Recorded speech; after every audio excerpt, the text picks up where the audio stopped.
Coloca a proteção aí, meu amigo, minha amiga, e acelera o mundo. Esse é o canal Esporte Total.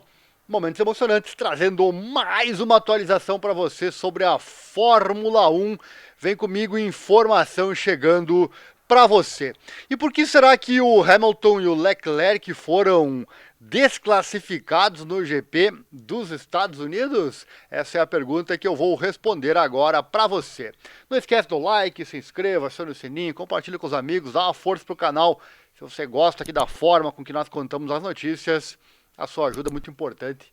Quanto mais ajuda sua, né? É fácil, like, inscrição, etc.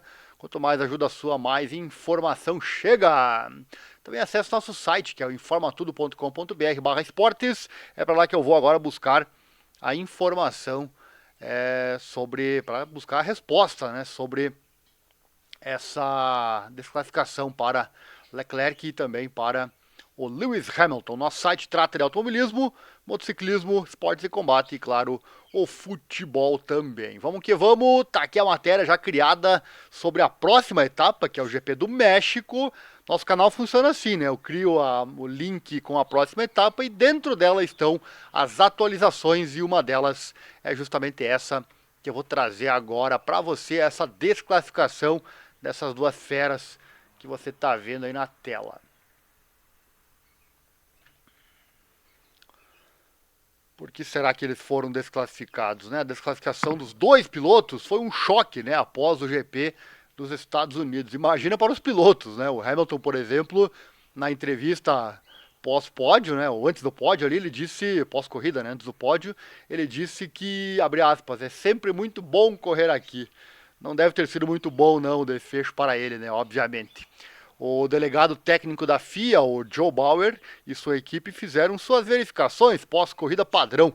Uma dessas verificações foi uma inspeção física do piso e do desgaste da prancha, que eles escolheram realizar em 4 carros, né? Os de Hamilton, Leclerc e Verstappen, além da McLaren de Lando Norris. É assim que funciona, né? Pega uma base ali, escolhe alguns lá e esses vão ser testados no final de semana. A prancha, também conhecida como skid block ou bloco de derrapagem, foi uma peça introduzida na Fórmula 1 em 1994 para garantir que os carros não ficassem muito próximos do chão. Deixa eu colocar uma imagem aqui para você. Aí o Hamilton possivelmente ficando sabendo da punição, né, na imagem. Aí, ó. A imagem legal aí para você.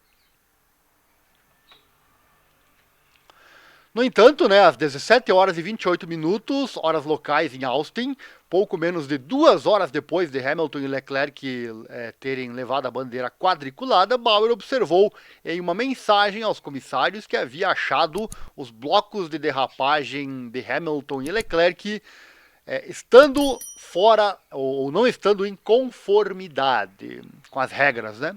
Hamilton e Leclerc foram devidamente desclassificados dos resultados do GP dos Estados Unidos por volta das 19 horas e 15 minutos, horário local, né? Promovendo Norris a P2 e o companheiro de equipe de Leclerc, o Carlos Sainz, ao pódio em P3. Antes de continuar aqui, quero te convidar a seguir e curtir o grupo F1 Brasil Racers lá no Facebook.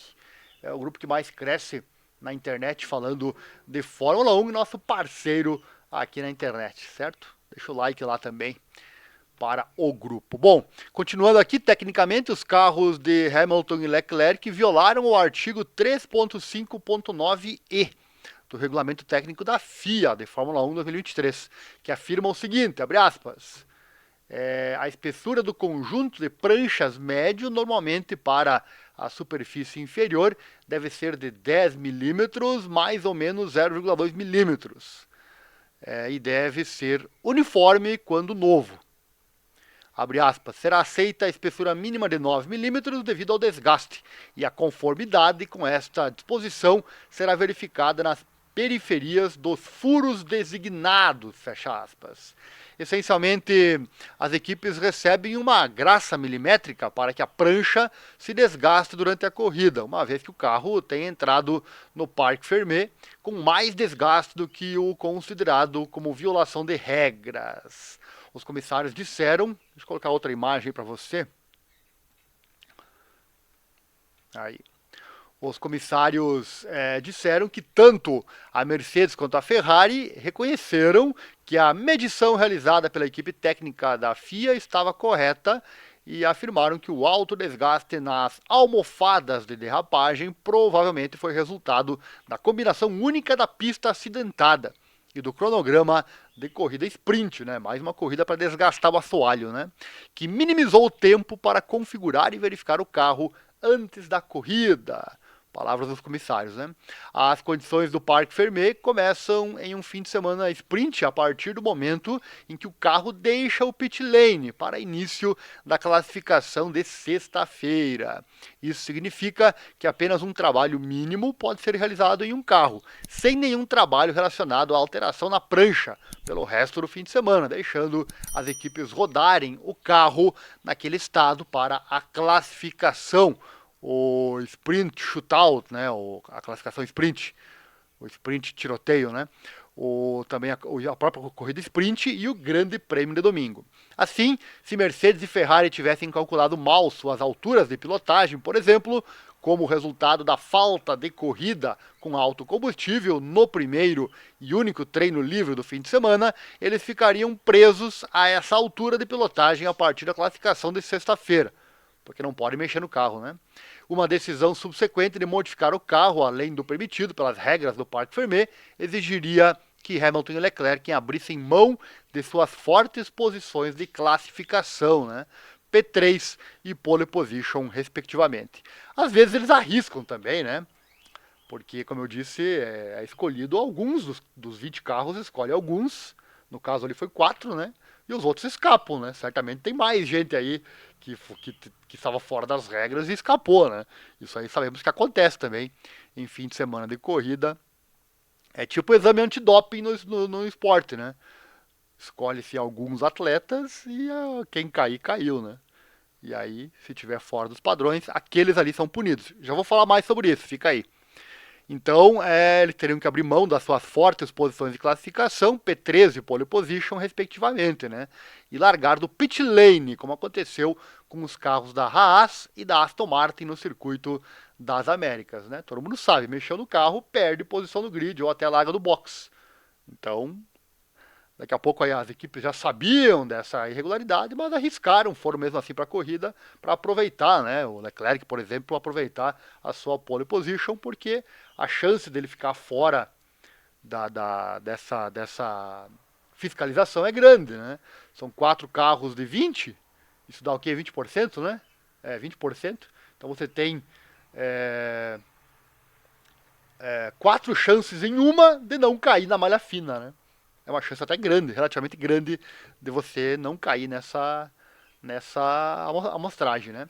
Bom, os fãs podem estar, então, se perguntando por que Leclerc e os companheiros de equipe de Hamilton, Sainz e Russell, ou qualquer outra pessoa, não foram investigados, quando se descobriu que houve infrações da prancha em 2 carros. Principalmente os companheiros de equipe, é meio que óbvio que também estarão irregulares, né? Simplificando, só porque um carro dentro de uma equipe é olhado, isso não desencadeia o outro sendo examinado também. Porque todos os carros não foram posteriormente verificados por infrações de prancha, então?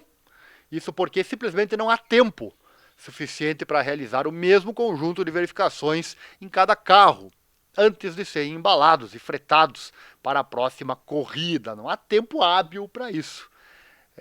No caso do doping, por exemplo, tem os custos também. E está assim na regra e ponto final. De 20 vou pegar 4 e deu. Essa é a regra, né? Só que no caso desse tipo de inspeção, ela é demorada e não há tempo de você fazer a amostragem em todos os carros do grid, dos 20 carros, né? Porque os carros precisam ser embalados já para a próxima corrida, né? Mas espera-se que a natureza aleatória das verificações seja uma ameaça suficiente para impedir qualquer equipe de tentar violar deliberadamente as regras. Tá então explicando para você um pouquinho dessa questão da punição dessas duas figuras aí, o Hamilton e o Leclerc. Chegou até aqui? Deve ter gostado então, né? Deixa o like, se inscreva, acione o sino, compartilhe com seus amigos. Ajuda esse vídeo a ir longe aqui na internet e os demais vídeos aqui do canal. Tem muito conteúdo legal pra você. Nosso Pix também, se você puder e quiser e gosta do nosso trabalho, essa forma de contar o esporte, o nosso Pix também tá aí na tela. Você pode doar qualquer valor nessa nossa causa na divulgação desses esportes menos favorecidos na grande mídia. Qualquer valor é bem-vindo! Um grande abraço e até a próxima. E não esqueça, vai pilotar, vai acelerar, coloca sempre a proteção, mas acelera mundo! Porque a emoção do esporte é o que nos move. Valeu! Tamo junto, abraço!